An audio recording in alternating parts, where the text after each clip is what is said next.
소속사와 결별 선언을 한 뉴진스가 새로운 팀명을 공개했는데 그동안 일들이 많았습니다. 부침이 많았죠. 지금 네, 어떤 그렇습니다. 상황입니까? 사실 이 뉴진스라는 이름, 상표권을 어도어가 가지고 있는 것으로 알려졌죠. 그러면서 이 상표권 문제가 불거질 가능성이 제기되면서 이 문제 때문에 아무래도 팀명을 변경한 것이 아닌가 이렇게 추측이 됩니다.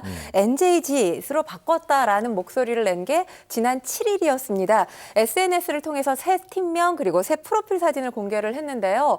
SNS 공식 계정도 이름이 바뀌었습니다.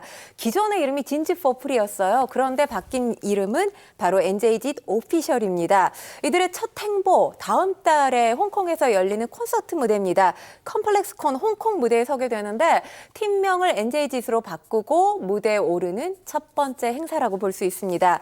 SNS 라이브 방송에서 신곡과 관련된 목소리도 냈는데요. 이 다음 달 열리는 홍콩 무대에서 그러니까 23일에 신곡도 공개를 하겠다고 했습니다. 팀명을 바꿨기 때문에 NJG의 데뷔곡 무대라고 말씀드릴 수가 있습니다. 그리고 지금 에이전트 관련해서도 이 멤버 중에 한 사람이 목소리를 냈어요. 에이전트가 곧 생길 예정이니까 너무 걱정하지 않아도 된다. 이렇게 언급을 했습니다. 지난해 11월이었죠. 이 어도어는 자신들을 보호할 의지조차 없다라고 하면서 전속계약 해지 선언을 이들 뉴진스 멤버 5명이 했는데요. 이 전속계약 해지 선언이 나온 지 2달 반 만에 팀명 변경을 선언하고 나선 겁니다. 네, 이제 뉴진스가 아니라 NJG로 불러야 될 것인지 뉴진스로 불러야 왜냐하면 아직도 뉴진스라는 이름은 살아있는 거니까 일단 이 그룹이 어느 정도 대단한 그룹인지 숫자, 기록들도 많이 있죠. 네, 그렇습니다. 뉴진스가 2022년 7월에 데뷔를 했습니다. 데뷔하면서 발표했던 모든 곡들이 화제의 중심에 서기도 했는데요. 일단 음반 판매량부터 말씀을 드리면 지난해만 총 309만 장 이상의 판매고를 올렸습니다. 이 수치가 K-팝 여성 아티스트 중 가장 많은 음반을 판매한 그런 수치입니다. 음원 파워도 역시 막강합니다. 하우스위, 슈퍼사이, 또 디토, 하이보이 등 13곡이 한 차트에서 이 글로벌 K-팝 부문에 이름을 올리기도 했고요.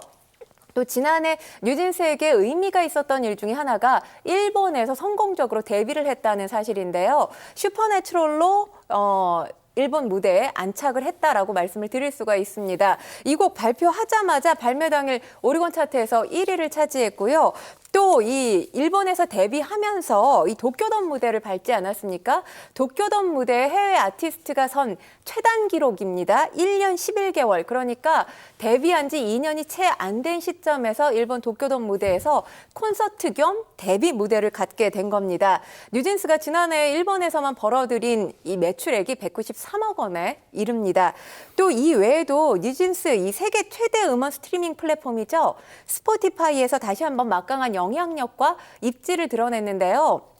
지난해 연말 결산을 보면 뉴진스가 전 세계에서 음원이 가장 많이 스트리밍된 K-팝 그룹 5위에 올랐습니다. 이건 K-팝 걸그룹으로 따로 환산을 해서 보더라도 최고 순위에 해당됩니다.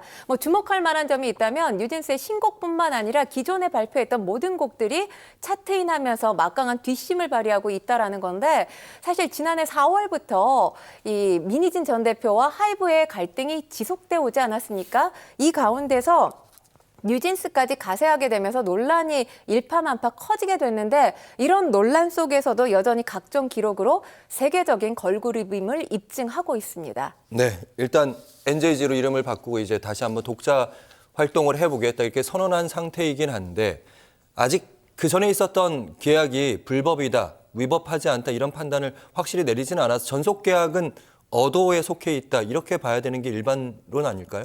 일단 어도어의 입장을 말씀을 드리면 2029년 7월까지 뉴진스와 전속 계약은 유효하다. 이런 입장입니다. 예. 그리고 3월부터 지금 법적 분쟁이 본격화될 가능성이 제기가 되고 있는데요.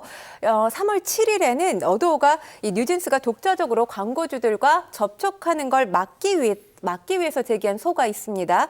기획사 지위 보전 및 광고 계약 체결 등 금지 가처분에 대한 신문 기일이 열리고요. 이로부터 한 달 뒤인 4월에는 전속 계약 유효 확인 소송 첫 변론 기일도 진행됩니다. 이 통상적으로 가처분 신청 인용 여부가 본 소송보다 결과가 더 빨리 나옵니다. 그러니까 이에 대한 결과가 다음 달이면 나올 가능성도 배제할 수 없습니다. 이 결과가 어떻게 나올지에 따라서 NJG 바뀐 팀명으로 독자 노선 행보가 가능할지 여부가 판가름될 것으로 보이는데요.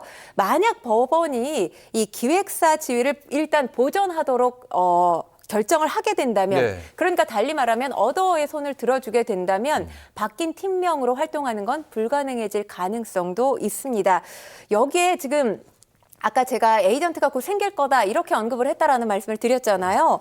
지금 뉴진스 멤버들이 어도어가 아닌 다른 기획사와 계약을 진행하게 된다면 이와 관련해서 전속계약 위반으로 또 다른 법적 문제가 발생할 가능성도 배제할 수 없습니다. 여기에 지금 이 뉴진스 멤버 5명의 국내 활동에 빨간불이 켜진 상황이다 이렇게 말씀드릴 수 있는 일이 또 한 가지 있는데 이 멤버 가운데 한이가 호주와 베트남 이중 국적자예요. 그러다 보니까 이 어도어를 통해서 그동안 예술흥행 비자, E6 비자라고 합니다. 이 비자로 국내 활동을 해왔는데 이 비자 기간이 이번 달 초로 만료가 된 상황입니다. 연장을 했어야 하지만 한이의 비자 연장 신청 어도어가 도왔거든요. 그런데 한이가 이 연장 신청서에 서명을 하지 않았던 것으로 전해지고 있습니다. 그러니까 지금 어도어와 소송 중이기 때문에 소송 당사자인 입장에서 국내 체류가 가능한 것으로 알려졌습니다. 그리고 다른 비자를 발급받아서 국내에 머무를 수도 있는데 E6 비자가 아니면 국내 무대에서 이들의 완전체 모습을 보기는 어려운 상황입니다. 게다가 민희진 전 대표와의 이 템퍼링 의혹 아직까지 해소가 되지 않았죠. 업계 반발도 심하기 때문에 템퍼링이라고 하시면 네, 템퍼링 의혹이라는 게 민희진 전 대표가 뉴진스를 가스라이팅해서 뉴진스를 어도에서 빼낼 공리를 했다. 이렇게 보시면 됩니다. 그러니까 이들이 전속 계약이 남아있는 상황에서 민희진 전 대표가 사전 접촉을 했다라는 의혹인데 이와 관련해서 민 전 대표는 강하게 부인을 했지만 아직까지 뉴진스 멤버들은 이와 관련돼서 어떤 언급도 한 적이 없습니다. 그리고 업계, 엔터테인먼트 업계 반발도 심각한 상황이기 때문에 이들이 넘어야 할 산 꽤 많습니다.